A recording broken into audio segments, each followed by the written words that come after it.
ఈ వీడియోలో మనం కుంభాకార కటకం ముందు వస్తువును వివిధ దూరాల్లో ఉంచినప్పుడు దాని ప్రతిబింబం ఎలా ఏర్పడుతుందో కిరణ చిత్రాలను గీసి తెలుసుకుందాం. మొదట మనం వస్తువును కటక నాభ్యంతరానికి 2 రెట్ల కన్నా ఎక్కువ దూరంలో అంటే 2f కన్నా ఎక్కువ దూరంలో ఉంచుదాం. అయితే ఇక్కడ ఒక విషయాన్ని గుర్తుపెట్టుకోండి. దర్పణాలలో దృక్కేంద్రం నుండి 2 నాభ్యంతరాల దూరం వద్ద వక్రతా కేంద్రం C ఉంటుంది. కాబట్టి అక్కడ 2f వక్రతా కేంద్రం అవుతుంది. కానీ కటకాలలో C కేవలం కటక దృక్కేంద్రం నుండి 2 నాభ్యంతరాల దూరం 2fని మాత్రమే సూచిస్తుంది. అంతేకాని ఇది వక్రతా కేంద్రం కాదు.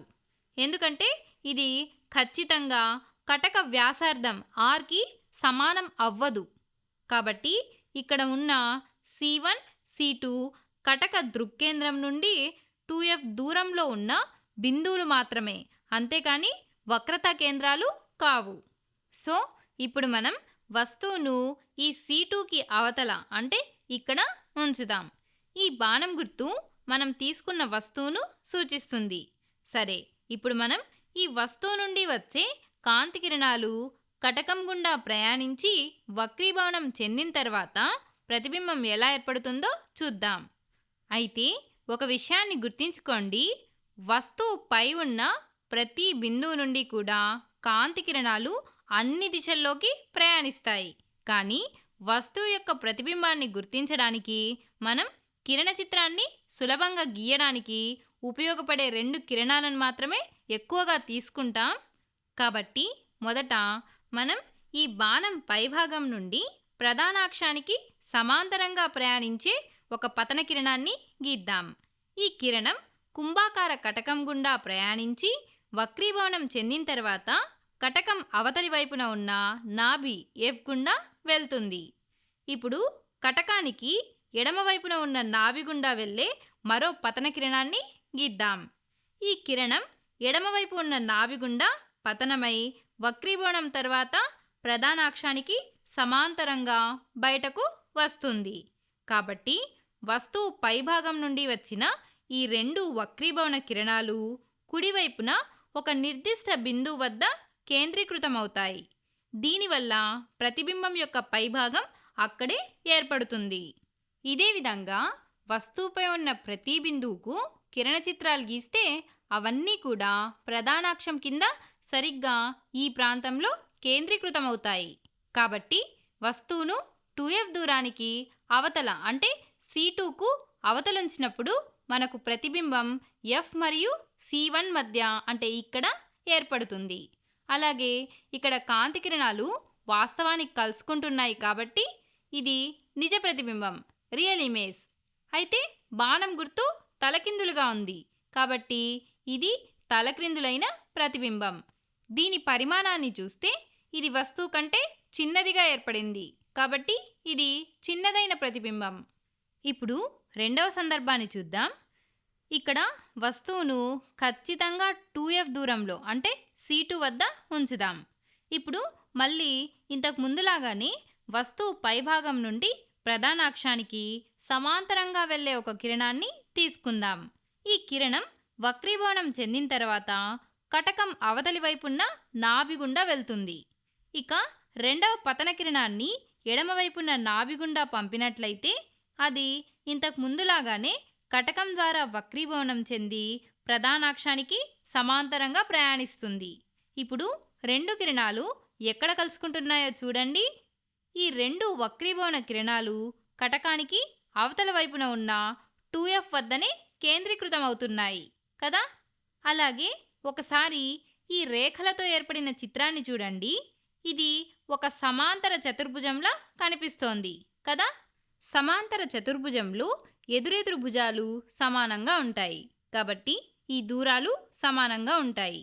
దీనివల్ల వస్తువును 2f దూరంలో ఉంచినప్పుడు ప్రతిబింబం కూడా ఖచ్చితంగా అవతలి వైపున్న 2f వద్దే ఏర్పడుతుంది. అలాగే ఇది కూడా నిజ ప్రతిబింబం, అలాగే తలకిందులైన ప్రతిబింబం.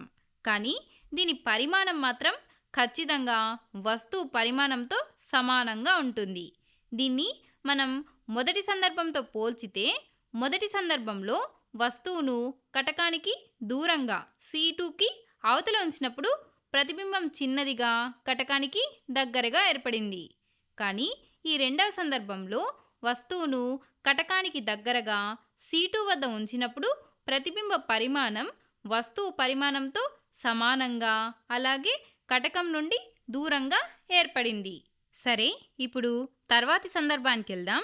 ఇక్కడ వస్తువును నాభి F మరియు C2 మధ్య ఉంచుదాం. ఇప్పుడు మళ్ళీ మొదటిలాగానే వస్తువు పైభాగం నుండి ప్రధానాక్షానికి సమాంతరంగా వెళ్ళే పతన కిరణాన్ని తీసుకుందాం.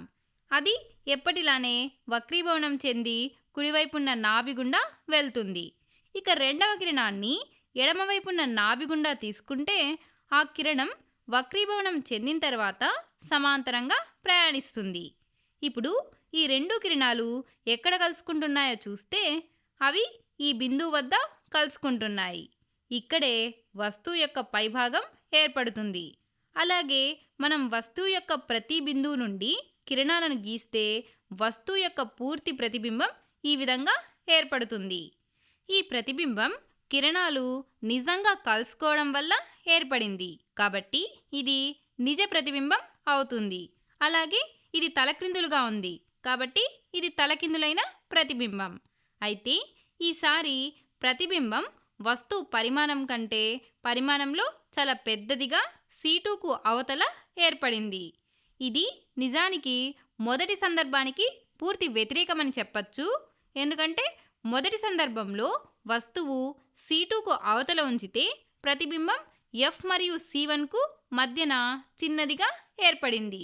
అదే ఇప్పుడు వస్తువును F మరియు C2కు మధ్య ఉంచితే ప్రతిబింబం C1కు అవతల పెద్దదిగా ఏర్పడింది. సరే, ఇప్పుడు ఇంకో ఆసక్తికరమైన సందర్భాన్ని చూద్దాం. ఈసారి వస్తువును ఖచ్చితంగా నాభి వద్ద ఉంచుదాం. ఇక్కడ కూడా మనం ఇంతకు ముందు తీసుకున్న మొదటి కిరణాన్నే వస్తువు పైభాగం నుండి ప్రధానాక్షానికి సమాంతరంగా ప్రయాణించేలా తీసుకుందాం. మనకు తెలిసినట్లుగా ఈ కిరణం వక్రీభవనం చెందిన తర్వాత అవతలి వైపున్న నాభి గుండా వెళ్తుంది. ఇప్పుడు రెండవ కిరణాన్ని ఇంతకు ముందులా కాకుండా కొంచెం భిన్నంగా తీసుకుందాం. ఎందుకంటే ఇక్కడ వస్తువు నాభి మీదే ఉంది కాబట్టి రెండవ కిరణాన్ని ఎడమ నాభి గుండా మనం పంపలేము.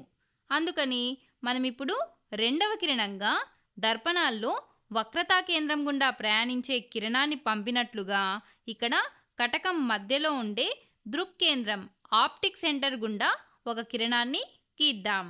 ఈ దృక్కేంద్రం గుండా వెళ్ళే కిరణం ఎటువంటి వక్రీభవనానికి గురికాకుండా తిన్నగా వెళ్ళిపోతుంది. ఇప్పుడు ఈ రెండు వక్రీభవన కిరణాలను చూడండి. ఇవి రెండు ఒకదానికొకటి సమాంతరంగా ప్రయాణిస్తున్నాయి కదా, అంటే ఇవి ఎప్పటికీ కలుసుకోవు. ఎవరైనా కంటితో ఇటువైపు నుండి చూస్తే ఈ రెండు కిరణాలు సమాంతరంగా వెళ్తున్నట్లు అనిపిస్తాయి తప్ప ఎక్కడా కూడా కలుసుకున్నట్లు అనిపించదు. కాబట్టి ఇక్కడ ఎటువంటి ప్రతిబింబం కూడా ఏర్పడదు. కాబట్టి వస్తువును నాభి వద్ద ఉంచినప్పుడు వస్తువు యొక్క ప్రతిబింబం అనంత దూరంలో ఏర్పడుతుందని చెప్పచ్చు. సరే, ఇప్పుడు ఆఖరి సందర్భాన్ని చూద్దాం.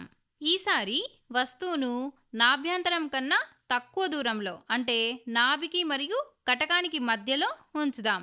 ఇప్పుడు వస్తువు పైభాగం నుండి ఒక కాంతి కిరణాన్ని ప్రధానాక్షానికి సమాంతరంగా గీస్తే అది వక్రీభవనం తర్వాత కుడివైపున ఉన్న నాభి గుండా వెళ్తుంది. ఇదేమో కామన్.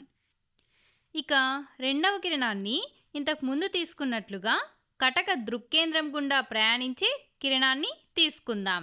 ఈ కిరణం ఎటువంటి వక్రీభవనానికి గురికాకుండా తిన్నగా వెళ్ళిపోతుంది.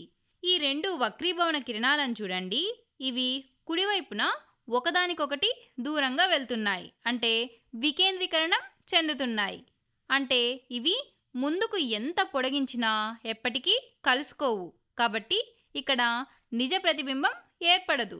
కానీ ఒకవేళ మనం ఇటువైపు నుండి ఈ కిరణాలను చూస్తే ఈ కిరణాలు వెనక ఉన్న బిందువు నుండి వస్తున్నట్లు మన మెదడుకు అనిపిస్తుంది. కాబట్టి ఈ ప్రదేశంలో మనకు వస్తువు యొక్క ప్రతిబింబం ఏర్పడుతుంది.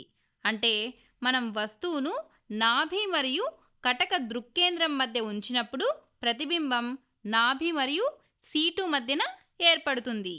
ఈ ప్రతిబింబం నిజంగా కిరణాలు కలుసుకోవడం వల్ల ఏర్పడిన ప్రతిబింబం కాదు.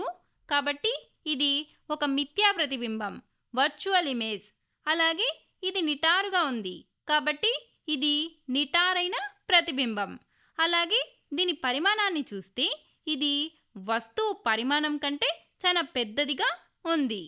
సో ఈ విధంగా కుంభాకార కటకం ద్వారా ఏర్పడే వివిధ రకాల ప్రతిబింబాలను మనం కిరణ చిత్రాలను గీయడం ద్వారా చాలా సింపుల్గా అర్థం చేసుకోవచ్చు.